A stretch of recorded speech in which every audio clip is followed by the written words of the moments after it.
بڑی اچھی بات ہے۔ اچھا، ایک اور پہلو ہم سب جو ذہن میں آتا ہے وہ یہ کہ بڑی سے بڑی دلیل، بڑے سے بڑا محکم استدلال بھی حسن بیان اور حسن اظہار کا محتاج ہوتا ہے۔ آپ کے پاس بہت بڑی قوت ہے، لیکن اگر آپ کی کمیونیکیشن اس درجے میں نہیں ہے تو وہ بھاری چیز بھی بہت ہلکی ہو جاتی ہے۔ ہمارے یہاں ہم سب یہ بھی دیکھنے میں آتا ہے کہ لوگ بڑے ذہین ہوتے ہیں، ان کے اندر بڑی انٹیلیجنس ہوتی ہے، آئی کیو لیول بڑا بلند ہوتا ہے، لیکن جو ای کیو ہے، ایموشنل انٹیلیجنس ہے، وہ بڑی پست ہوتی ہے۔ بڑے بڑے علماء، بڑے بڑے فضلاء، بڑے بڑے حکماء، بڑے بڑے دانشور اور فلسفی ٹی وی چینلز پہ بھی ہم روز دیکھتے ہیں، سیاسی مناظروں کے اندر بھی لوگ آئے ہوئے ہوتے ہیں۔ ہم یہ دیکھتے ہیں کہ ایسا لگتا ہے کہ ایک آدمی آسمان پہ کھڑا ہوا تھا، بات بھی بڑی اہم کر رہا تھا، لیکن جس انداز سے وہ ریئیکشن میں مبتلا ہوا، اس سے اس کی بات بھی گئی، اس کی شخصیت بھی گئی، اس کا وقار بھی کیا، اور اس کی عزت اور توقیر اور حشمت بھی گئی۔ آپ کو کیا لگتا ہے کہ جن لوگوں کے پاس دلائل زیادہ ہوتے ہیں ان کو زیادہ خیال کرنا چاہیے اس بات کا، کیونکہ وہ دلائل جب بہت زیادہ ہوتے ہیں تو اسی کی وجہ سے آدمی یہ بھول جاتا ہے کہ میں نے حسن اظہار کے ساتھ بھی ان کو بیان کرنا؟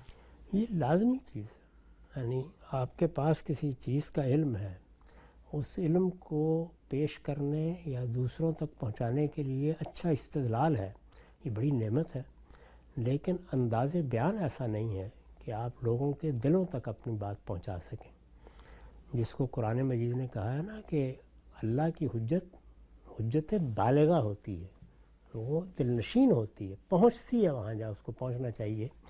تو دل تک راہ حاصل کرنے میں آپ کو دونوں کام کرنے ہوتے ہیں، یعنی بات میں جو استدلال ہے اس کو بھی محکم طریقے سے پیش کریں۔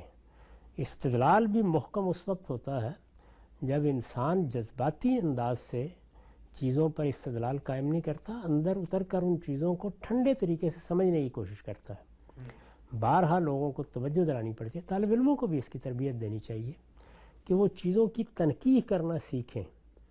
یہ جو ہمارے ہاں تربیت بھی اگر لوگوں کو دی گئی تو کس چیز کی دی گئی؟ جدال کی، لڑنا ہے، مجادلہ کرنا ہے۔ یعنی بعض اوقات اس کی ضرورت پڑ جاتی ہے کہ آپ کو بحث و تکرار میں مبتلا ہونا پڑتا ہے، لیکن اس میں آپ کیا طریقہ اختیار کریں؟ وہ طریقہ احسن طریقہ ہونا چاہیے، اور وہ اسی وقت ہوگا جب کہ استدلال بھی محکم ہو، انداز میں بھی خوبی ہو۔ اپنی بات آپ اتنے خوشگوار انداز سے دوسرے کے سامنے رکھیں، نہ اسے تحقیر محسوس ہو، نہ تذلیل کریں اس کی، نہ طنز و تعریض کے تیر برسائیں۔ کوئی لطیف بات اگر آپ نے کرنی ہے جس سے دوسرا بھی لطف اٹھائے، یعنی جس چیز کو مزاح یا طنز لطیف کہا جاتا ہے اس کی تو ہر وقت گنجائش ہے، وہ اپنی ذات میں خود گفتگو میں حسن پیدا کرنے کا ذریعہ بنتی ہے، لیکن اس سے آگے بڑھ کر اگر کوئی بات کی جائے گی تو وہ دوسروں کے دلوں کو چھلنی کرنے کا باعث بنے گی۔ نرمی اور محبت ہی ہے جس سے آپ اپنی بات میں وزن پیدا کرتے ہیں۔ لوگوں کا خیال ہوتا ہے کہ وہ اگر بہت زور سے بولیں گے تو وزن پیدا ہوگا، نہیں، ایسا نہیں ہے۔ جتنی محبت سے، جتنے سلیقے سے، جتنی خوبی سے آپ بات کریں گے اتنی ہی وہ دل نشین ہوگی۔